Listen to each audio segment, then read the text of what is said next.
professor at IMD, and I spent the last 15 years in China, in Hangzhou and in Shanghai. So what I would want to do today is fairly simple. I wrote this book, so I want to introduce my book to you. But I also hope very much that this is a conversation where you have questions, you feel free, you reach out, and every time, I'm happy to. I hope it is an exchange rather than just a lecture. Although I am a professor, so if you do not stop me, I keep talking. Yeah? So it is very simple, and I can talk about innovation in China for ages. So be careful. But I think the place closes at 10, so I think we're done by 10, so it should be okay.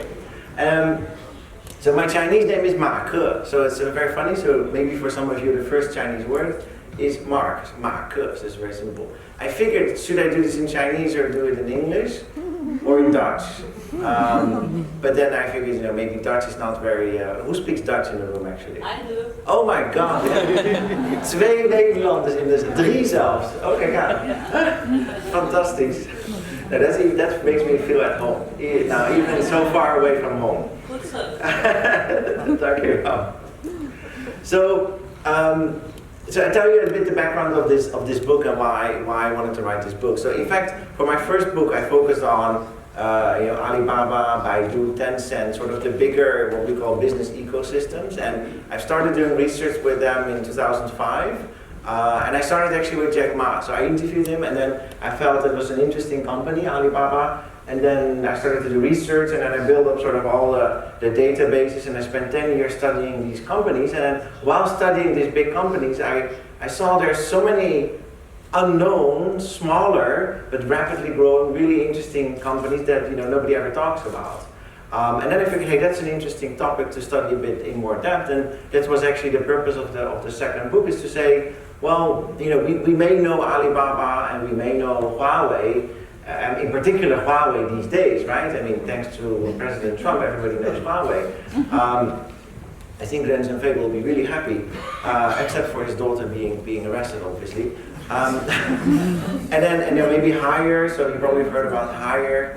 And in fact, actually, I have a question for you. So, whom of you would consider China a place of innovation, in fact?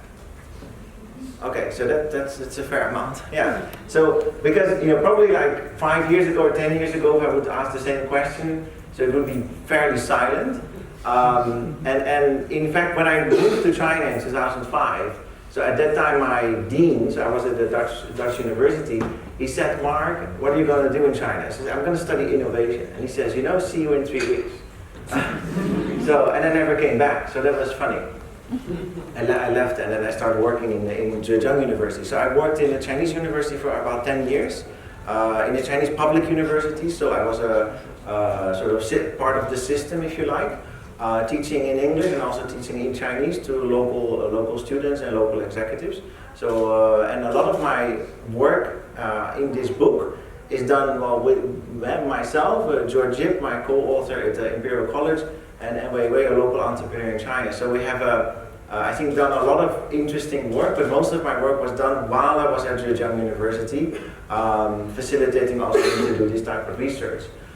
So, I mentioned Huawei and Haier and Alibaba. What other innovative companies come to mind when you think about China? Tencent. What does Tencent do? WeChat. I hear WeChat, right? Yeah.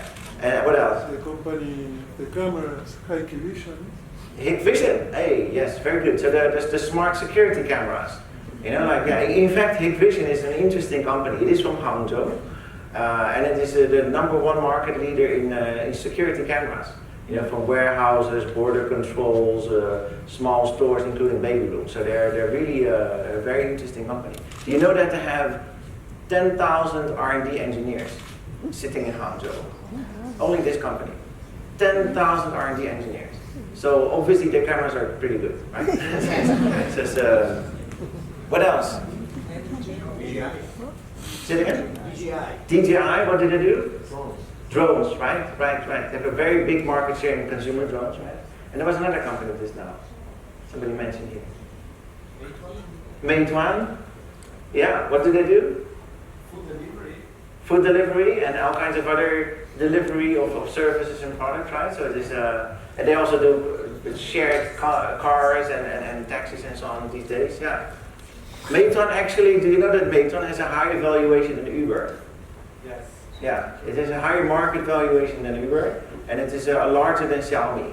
So I think Xiaomi is in Brazil, yeah, from the phones and everything. So I think they re-entered. I think they failed and they came back.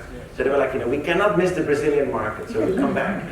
So I hope they succeed this time. But we will talk about that because maybe there's also some challenges to Chinese innovators.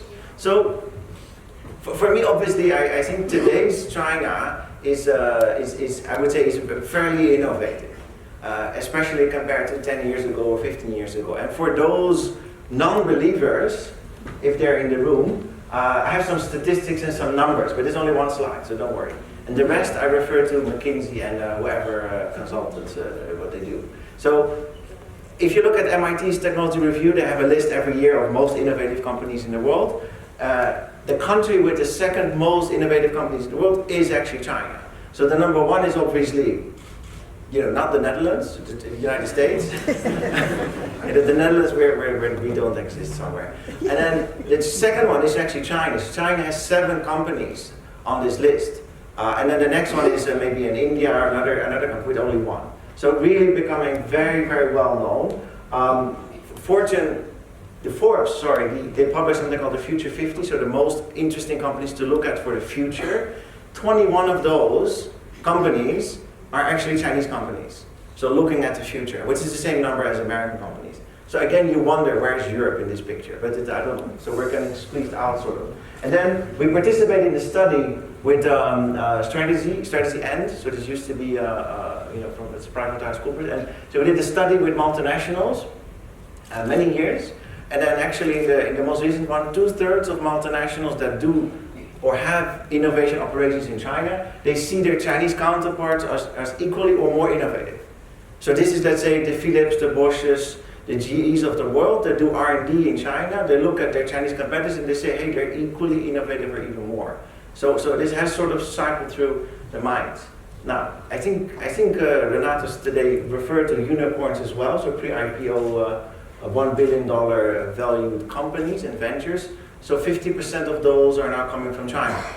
So it is a very large proportion. Then when you look at new retail, so there's a lot to talk about retail and new retail, the combination of online and offline. If you're ever interested in new retail, China is really the place to be. It's like a big experiment, like a big lab. And I tell you, we'll see a lot of crazy and interesting things, interesting concepts, and probably half of them will fail and will not make it to next year. But it is this experiment that you can see going on, which is fascinating. So basically it's like, you can sort of look into the future in real life, and then say, this works, this doesn't work, and maybe take some of those things home, to Brazil or any other place.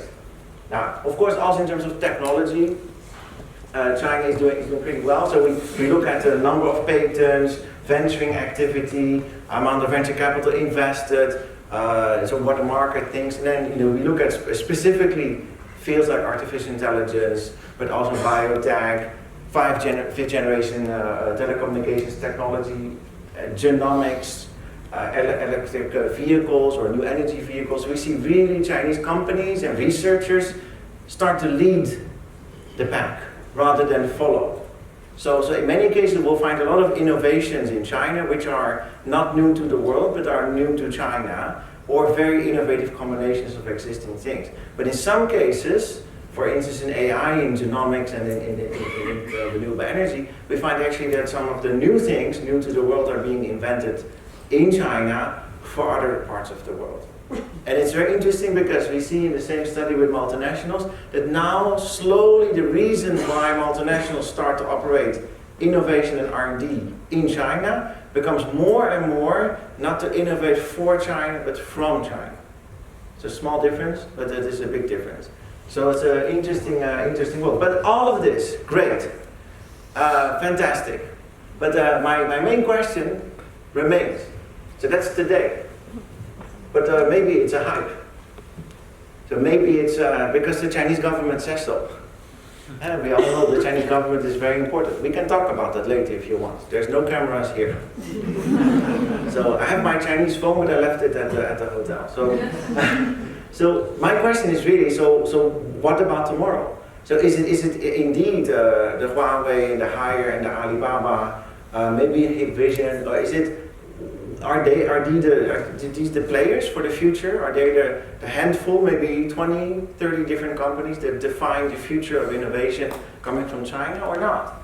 And actually we should then ask the question first is not only who is innovating in China, but in particular, so is that something sustainable, or is it just something that is just there today, and because everybody talks about it, we all believe it? Now, so I think that we should first investigate the reason, the why. Is innovation as a process, as a phenomenon, persistent and sustainable in China for a long time? If the answer is yes, then it's interesting to look at it. If the answer is no, then we look at it today and we're being opportunistic and maybe we invest and it's fine, but then the end of the story. But the long-term game, as you can feel obviously, is of course the sustainable innovation, which is one of the drivers, by the way, of the trade war, rather than trade. So let's look at this. And I have sort of 3 pictures that I want to show you, which also sketch sort of the context of China. So for those of you that may not be 100% confident about what actually this country is, it's also kind of a summary of the country. So for me, one of the most important features of China is, it's not that the economy is growing. So obviously the economy is still growing. And it was maybe 10%, and then 8, and then 5, and then I don't know. But this number in any case is kind of made up, right? So this number has some sort of reality check, but in fact, usually this number is just a number. The realities you need to figure out, do people's lives get better? Are there entrepreneurs starting new businesses?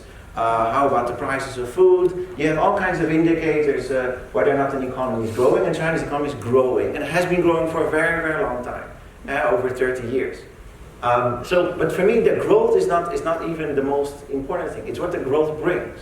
So China is a place of immense dynamics and turbulence. And just for your reference, so 40 years ago, so let's say the end of the 70s, there was no private sector in China. So there were no entrepreneurs. Yeah, maybe a couple of illegal ones. But let's say 0 or 0.1%. So there was no private sector. So this means at that time, every economic activity in the country was done by the state or by state-owned enterprises. Today, 70% of the economy is driven by the private sector. So 70% of GDP is contributed by the private sector. So you talk about just a 40 years, so basically a generation, that make this China that we see today. So obviously, a lot of things change on the way. And this comes from changing regulations, so from it's being illegal to be an entrepreneur and own privately stuff, to being very much promoted to be an entrepreneur, all kinds of things. But also, who are the competitors? Who are you competing with? It used to be multinational firms in China where, the king and queen of the country, right? They could sell whatever they want as long as it is from Germany or the US. But today that advantage is gone. It's very thin. So today the Chinese consumer says, so why are you better than that? Why are you better than the Chinese version or better than the Korean version or something like that? So competition has changed dramatically. Cost structure. So China is no longer cheap. So labor costs in China are not, in the biggest part of China, no longer cheap. And actually, in fact, a lot of Chinese producers are moving to other places outside of China because it's too expensive to do it in China. So China is very, very much changing. For your reference, buying an apartment in Shanghai for a normal location city center sets you back $20,000 per square meter. So China is not a cheap place. So and that's a lot of change. And of course, what that brings, if you're a company in here, very simple. If you want to survive in a place that keeps on changing so much, where your advantage of having cheap labor is suddenly gone, where your consumers want new things, where competition is changing, and where all those kinds of new regulations keep on going and going and going, you have to innovate. So you have an imperative as a company in China to keep reinventing yourself because the advantages that you had and the conditions that were there to give you that advantage are gone. So in fact, for a Chinese company, innovation is not a question about, I want to make the most fancy phone, or I want to do the most funny thing in an incubator, or I want to start this kind of fancy marketing campaign. It's not about it, it's about survival. And for Chinese companies, and we will give examples later, it is really about, you know the Alice in Wonderland? You know this story? You know the story of the Red Queen? So there's a chessboard, Alice starts running on the chessboard, and then she doesn't move. And then she asks the queen, says, why am I not moving? And then the Red Queen asks, says, well, I don't know where you come from, but in my world, I need to run to stay in the same place. So China is a bit like that. It's like a Red Queen race. So I think that makes, for most companies, you have to innovate. And it's not because of foreign companies, that's not because of Mr. Trump, and it's not because of the Chinese government. It's because of the business reality. Now, of course, having a motivation, that's nice, but you also need the capacity and the conditions. Now, in that sense, China had a very visionary government, I think, and still has a very visionary government that put in place a lot of conditions that help companies that want to innovate. And that is partly because of the nature of the market. It is a very large market, so there's scalability. If you're an entrepreneur, you want to be in a market where you can scale, because then you can make more money doing the same stuff. You want your business model to be able to be copied. So China is a great place. The Netherlands is not. It's a very small market. If you innovate things, especially products, you would like to have the facilities to produce those products as well. Now, China has that advantage. There's a lot of money available. There's a lot of knowledge available. Thinking about talented people. China has about 4 million graduates per year in STEM topics. So science, technology, engineering, mathematics. 4 million per year. Now, I'm not saying that all 4 million are clever people, but if the same percentage of sort of talented people if the percentage is the same in China as in other places, which I'm assuming, it's a very large pool. So you have a lot of money, you have a lot of talent, you have a fairly good system as well when it comes to infrastructure.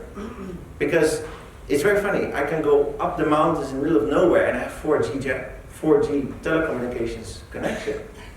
I can actually drive by car to each and every village in the whole country. And China's a big place. I know Brazil is also really big. But it's amazing if you think about it. I can take an airplane to almost everywhere in China. There's high-speed railways, I don't know how many kilometers. Thousands of kilometers of high-speed railways. The US, by the way, has 0 kilometers of high-speed railways. It's very interesting to observe that the infrastructure, thinking about e-commerce, thinking about moving stuff from A to B, in China is in fact really good. Considering it's a large place, minus 30 in the winter in the north, tropical climate with snakes and elephants in the south, with mountains higher than the tallest mountains you can find in Europe. So it's really not, that's funny that we forget that, but it's actually a very, very good infrastructure. And then we have a supportive government, or at least not a government that is inhibiting. So I would say, not in all parts of China, but in most parts of China, especially the coastal regions, starting a business, for instance, is not difficult. It takes very few time and very little money. So all these conditions make, of course, that the private sector, the entrepreneurs can rise and can take the opportunities and can play the role of innovator. Now, so you have the motivation, you have the conditions. So these are two important ingredients for an innovative country. Of course, there's also challenges. So let's not be over optimistic. There's also a lot of challenges, and whether or not it's a relatively weak enforcement of intellectual property rights, overcapacity for many years in a lot of industries, maybe internet control is a limitation. I don't know these days. So if I reflect on internet control today, after all the scandals with Facebook and everything, I'm not so sure if internet control is a bad thing. So maybe it's about what happens with the control, or who gets the control. I don't know. But at least it is a limitation in terms of the flow of information, which is limited. And normally speaking, you would want for innovation to happen that information and knowledge can flow freely. Now obviously that's not the case in China. So I would say in one word, you could say it's a fairly closed innovation system. Now, this system tends to be very big because it's a large country, but it's still a relatively closed system. Now that has all the disadvantages of being closed and not being able to, having different standards, not free flow of information, knowledge, and etc. So I think that's important. So for me, looking at China and innovation, I think we need to realize that we're looking at a box. But what I want to do is, instead of discussing with you whether or not it's a nice box, or the box is bad, or the box's boundaries are not good, I would like to say what is in the box. And then, in fact, I don't really care what the box looks like, because it's there anyhow. It's not going to change. So the box is not going to go away. So then we did this research, and then in the research we find out there's actually 4 different types of companies that we see innovating in China. So 4 different types of players. And in the book it's very nice, it's 4 different chapters. So it's very simple, piece by piece. I like to keep things simple. So the first group of players are well known. They serve mass markets, and they're old companies. So incumbents, let's say 30 years old. And so that would be an old company in China, because as you remember, the private sector started to develop only in the end of the 70s. Now these are all famous people. We have Michael Jackson, Jack Ma, and then we have another Mr. Ma from Tencent. Now he became very famous now, from Huawei. Then this is the founder of Haier, so the appliance company, the fridges and everything. That's how we meet. And then we have him, Mr. Li. So he has a company called Geely. Geely is a car company. A car company that acquired Volvo in 2010. We will talk about Mr. Li, because I think we talk not enough about people like Mr. Li. He's not very good. He's not like Michael Jackson. So he's not somebody that goes on the stage and talks about everything, but he's a fantastic entrepreneur. So we would call them the pioneers, maybe. Like they're early movers, they're already either national champions, in most cases they're global champions in their industries. They're doing really well, and they're known, most of them are listed. People outside of China would know them as large players, and usually as innovative players. Then there's this second group, which is, they're equally old in most cases. They're also usually 20, 30 years old, but they don't serve mass markets, they serve niche markets. They're a bit smaller. And there's one picture of the founder of Hikvision also on this. So this would be what we call hidden champions. So these companies are in fact not well known, and they like that in many ways. They prefer not to be well known, they prefer to keep the status of being hidden. They're typically companies that would not hire the best students from the best universities. They would hire students from second-rate universities in second-tier cities, and then train them really well to become very loyal, fantastic employees. So they have a very different approach to building businesses, but they are extremely R&D and technology driven. And in most cases, I can tell you that these companies play in the top 3 worldwide, but in a very small niche. So for instance, the lady here, I don't know if you know, if you recognize her, most Chinese people will probably not recognize her, but she's the founder of a company called Lens Technology. In fact, she has the world's largest market share in making glass for touchscreens. So I don't know the number, but it should be close to 50% of the total. So basically, it's very likely that your phone has her glass in it. So this is a type of company that you would probably not know of, but they're very, very advanced, and they do really, really well. So we call them hidden champions, and about 200 of them. And mind you, for industrial fields, if you would talk to a company like Bosch, they would say, oh, Hikvision, the company of the smart systems, is their main competitor. Well, it's not their competitor, because they're completely blown out of the market by this company. So in the niches of the industries, these would be very famous companies. But outside of that, nobody would know. It's a very interesting group. And then we figured we dig a bit deeper, and then we saw in the same space, it's a very niche, so usually business to business, technology driven or science driven companies, but then we looked at younger companies, so less than 10 years old. And then we saw a group of, a very interesting group, a very large group of overseas returnees, so people that studied abroad, usually in the US or in Europe, and they came back to China to start a business. In many cases they were in PhDs, in sciences, in engineering, in advanced fields, either working overseas for a while or studying overseas, and they would come back and start a technology-driven venture. And we would call these underdogs, because Obviously, these companies are not yet really big, so they're still smaller, but Chinese small. Huh? So a small company could be 1,000 people. Huh? So it's relatively small. They are very bad at promoting themselves because most of them are scientists and engineers. So they care about the product and the technology, but not really about the story, or less. And you get interesting people, and I will give a couple of examples later, but for instance, the guy with the glasses in the middle is a former NASA scientist, a PhD in geoimaging that now uses this technology in China for building solutions for agriculture and precision agriculture and farming. So very interesting, but also very niche.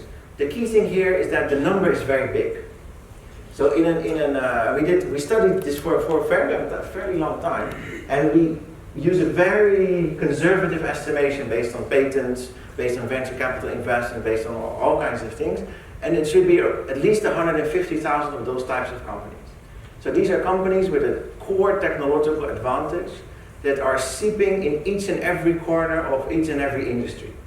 And they're doing this really based on what they developed. It's their own indigenously developed technology. And I think these are extremely interesting for anywhere in the world because they are just fantastic companies. They're undervalued, so these are good investments. And they tend to be great to partner with.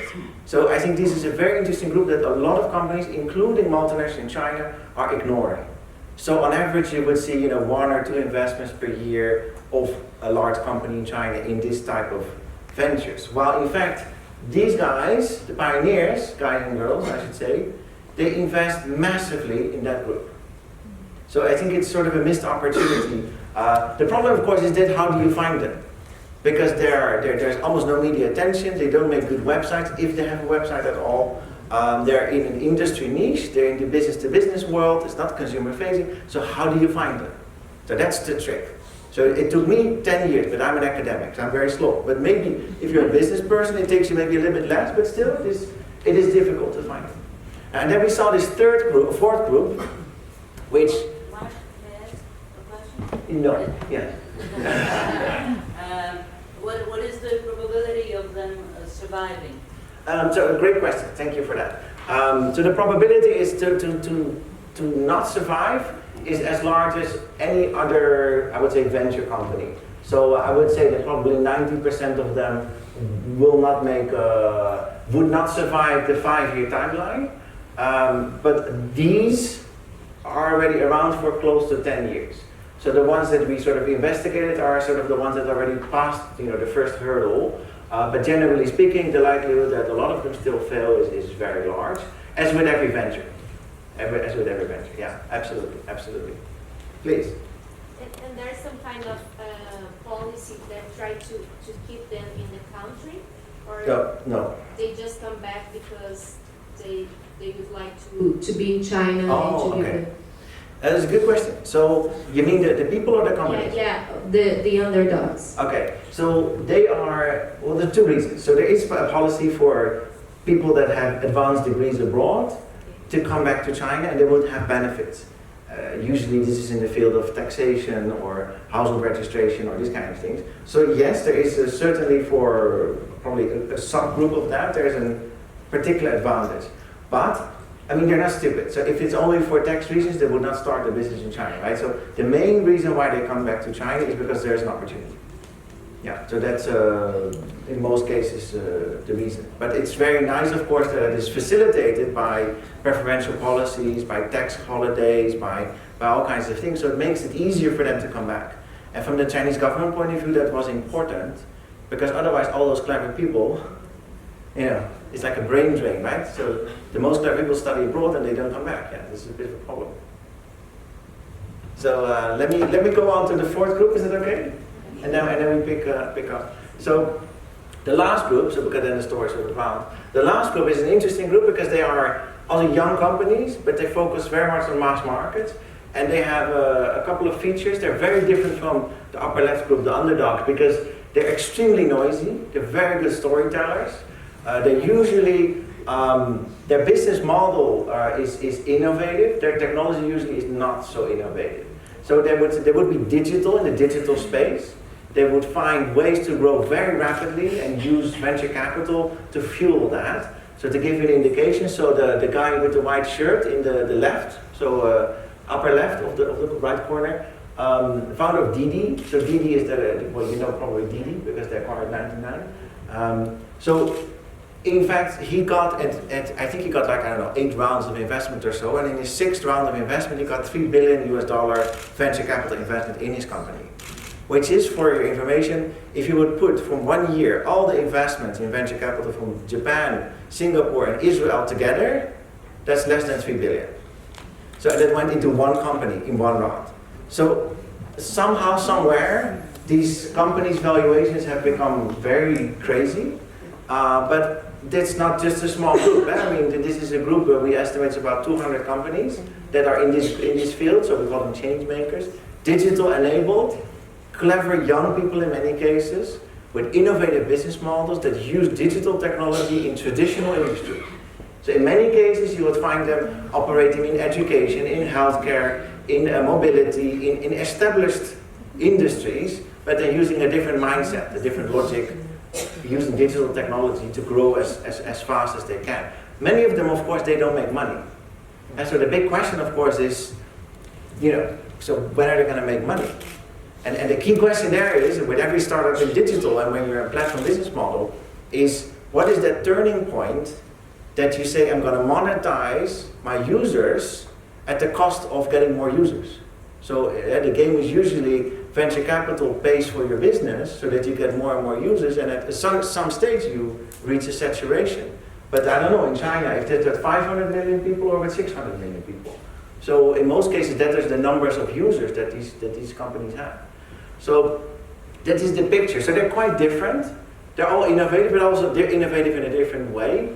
And I think that as a total is a very impressive set of companies that is much more than just a Huawei or higher. So for me, the future of innovation in China is going to be played out in all the other corners, more than only in that handful of 30 or 40 companies that currently succeed. Now, give you a couple of examples, but I promise you it will not be too long. So the pioneers, maybe the most funny example is Mr. Lee. So I already said I want to talk about Mr. Lee. So he started selling fridges in the 1980s. So, and then after a while, because he had always the dream to do something with cars, he started to making motorbikes, this kind of scooter type of motorbikes. And then he always had the dream to make cars. And after a while, he made a lot of money with this, and he had a good cash flow. He said, I'm going to make cars in the end of the 1990s. And everybody thought he was crazy, because it's not easy to make cars. And he said, well, but I know how to make motorbikes. So, it's 4 wheels and then a roof, and then you have a car. So it's not difficult. So he always had the idea, I'm going to make cars. And then he didn't get a lot of support, and he couldn't find even the license to produce the cars. Because you need a license to produce cars, right? Because it's safety and everything on the road and so on. So he found a very interesting way. He said, I can either wait 3 years and spend, I don't know, an X billion amount of money in building up the facility, which is very slow. I mean, who wants to wait 3 years? Or find another way. And he found another way. It was very interesting. So he actually bought a license from a prison. Like prisons, they sometimes have factories where prison workers would build things. In some cases, those things are trucks that go on construction sites. Because in some cases, prisons would have licenses to make trucks. So he went around the province in Zhejiang and he said, can I find this? And he found one, and he used that license to start producing cars. And then, of course, the government is not crazy. They said, well, this is the wrong license. But at the same time, they were like, now we're stuck with American cars and Japanese cars and German cars. So if he succeeds, it's nice to have a Chinese car, a Chinese branded car. And if he doesn't succeed, we can always blame him, right? Because he violated the rule. And that's typical Chinese government. Typical Chinese government. Wait and see what happens, and we regulate afterwards. So, and if something goes wrong in the process, it's a pity, but it's the cost of experimentation and progress. But we regulate afterwards. In Holland, it's the other way around. We first regulate, then we discuss, then we regulate again, then we kill the business, and then we say, now you try. So that's really very different mindset. It's very interesting. So and then they launched his first car, very ugly, Very ugly. And nobody liked the car, to be honest. And then Mr. Lee said, there was an interview with a journalist, and he said, he asked Mr. Lee, said, why do you launch this ugly car? And then he said, are you not afraid of your reputation? And Mr. Lee said, yeah, I didn't know that I had a reputation for making cars. I said, I don't know, so there was nothing to lose, right? So, and then he said, oh, yeah. And he said, no, I want you to tell me, what's wrong with it? So do you think the color's not good? Or is it not safe enough? Is the engine too small? Or you want bigger wheels? Or you tell me as a user what you want. So this is at the early 2000s. So by 2010, so if you count, that is like 8 or 9 years later, they were a brand big enough to make cars that look like this.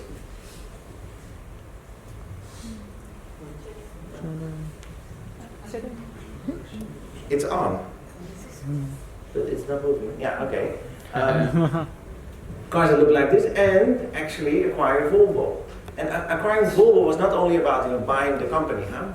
So it's of course you can buy a company, but the key thing is that you want to use the technology and knowledge and use that to improve your own cars. So if your own level of technology is not good enough, you can buy whatever you want, but it's going to be useless. So within a very short period of time, they developed enough capability to be able to absorb that knowledge, build nicer cars, and actually become one of the larger players in the originally the lower end, but today in the middle end of the market. So this is a car that I would buy. Now, the story didn't stop there, because he also knew that in China he cannot stop thinking about what's the next thing. Yeah. So he knew that electric vehicles and all kinds of other connected cars were going to be the standard. So he started also to develop, oh, this is going to be difficult, huh? Yeah. All kinds of partnerships, in fact, all kinds of very strange partnerships, just to deliver any type of service and solution in the car that he could not make. So he said, instead of building myself a software capability in-house, I'm just going to partner with everybody to be able to deliver that connected service and all the software that people want in the car today. So very interesting, he kept reinventing himself. And if you think about this story, it's very typical for Chinese entrepreneurs. Keep reinventing themselves, having a vision, a big vision, tinkering towards this vision and seeing whatever works and trying to get there. And that works even in a complex industry like the car industry. So I think I wanted to share this short story with you, because I think it's very typical for the Chinese mindset. So now we go to the next slide. So Hikvision and the Hidden Champions, and these companies already basically told you the story. These underdogs, which I think for me are the more interesting group, I want to give you a couple of examples, because otherwise you walk away without examples of this group. So for instance, one is the company I just mentioned. It's called CUBO. So it's a former NASA scientist, PhD in geosatellite imaging, and he came back to China with this idea to optimize land use for farming. And China has this problem that there's a lot of small farms. So it's not big farms, but a lot of small farms. So it's very difficult to optimize across the different farms. So he started to do that, and over time he zoomed in deeper into farms of livestock farms, in this case pigs. And he used the technology of satellite imaging and combined it with artificial intelligence, computer vision, and he started to track pigs. So, and at the moment the technology goes one level further, where he will scan the face of a pig, or how do you call that? So to identify individually each pig and track the movement, measure that and connect it to the movement of the satellite, how quick the pig moves in the farm, to estimate whether or not it's ill, needs to eat less, eat more, if the humidity is high or too low, all kinds of interesting things. It sounds boring, but you can imagine agriculture is a big business in China. So another example is a company called Royal in Shenzhen. So I think somebody of you visited Shenzhen before. So again, PhD from I think it was Stanford, first from Singapore, then from Stanford, and came back to China in a field called thin film display. And they actually developed the world's thinnest thin film. So this film is 0.01 millimeter thick, and it's a color touchscreen. So can you imagine it's like a foil. So the idea, the vision is that you put it on on any kind of surface, like a t-shirt or on a car dashboard, and it's basically all, touchscreen display. Now, of course, the difficulty with this is it's difficult to produce this, at high quantity, high quality in mass production. So what they said in between, before we reached that vision, we're not going to wait 10 years or 15 years, we built other things. So they started to do things with slightly less thin film displays, and that's this foldable phone. So they actually launched the world's first foldable phone, and it doesn't break. And the Samsung one breaks when you do this 3 times, but this one doesn't. So, and I know that I've used it, I know the founder, I know the co-founder, so it's not a joke, it's real. But his final vision is not this. His final vision is actually industrial use, displays that you can use for all kinds of foldable applications. But then a typical way for an underdog is to say, well, we have now this technology, first let's get something out. Make sure that we get something out there. We make money because we can sell this. Then maybe we can use that money to get into what we eventually want to do. So sometimes we see these Chinese products like the robots, the little dancing robots. We think, it's very silly. But it's not silly. It's very clever. It is a way to monetize the technology before reaching your final vision of an actual, human-like robot, or in his case, a very fantastic application of super thin film display. And that's a very Chinese mindset. Now the last ones you can read about yourself. These are all in the news. Didi, TikTok, all of these famous companies, but they're interesting. They're interesting because they use this digital technology, they reach high speed, and they are ultimately obsessed with the user. So, and that's to the extent that they don't care to make money or to make profit or revenues at this stage. And it's interesting. And these are the type of companies that multinationals have problems with because they know the customer better than the multinational who has done it for 150 years. They know it better in 1 year time because they better know how to leverage digital technology to get closer to the consumer. So only for that reason, this is an interesting group. So, the picture, for me, is like what's it called? Ice mountain? Iceberg, right? So, forgive my English. So, we see something on the top, which is maybe like 30 or 40 famous big companies that do well, but there's a lot more underwater. And I think that for me, the next 10 years, the next 20 years of innovation from China is going to come from what is under the water. And obviously, as you indicated, not all of these companies are going to be successful. Not all of the companies are going to succeed or going to become big companies. But they're going to play a role all across. And all across meaning all across industries, across countries. So we can worry about safety issues and backdoors in the Huawei network. But the reality is, all the other components and technologies that are around there, a lot of these are already Chinese technologies or will be Chinese technologies in the future. And for me, that's a good thing. I don't think it's a bad thing. It means opportunities to collaborate, opportunities to invest, opportunities to move forward the technology boundary towards something that we can use in society and to improve our lives. I don't think it's a bad thing, but it is something that we need to keep in mind. Because that is going to challenge the way we do things in other parts of the world. It's also going to be inspiring because it will teach us to really think about the customer first. And that sometimes we can, based on a technology, we can still make money. Or how can we use digital technology better to get closer to the customer? I think there's a lot of lessons in there as well. There's also a lot of threats in there.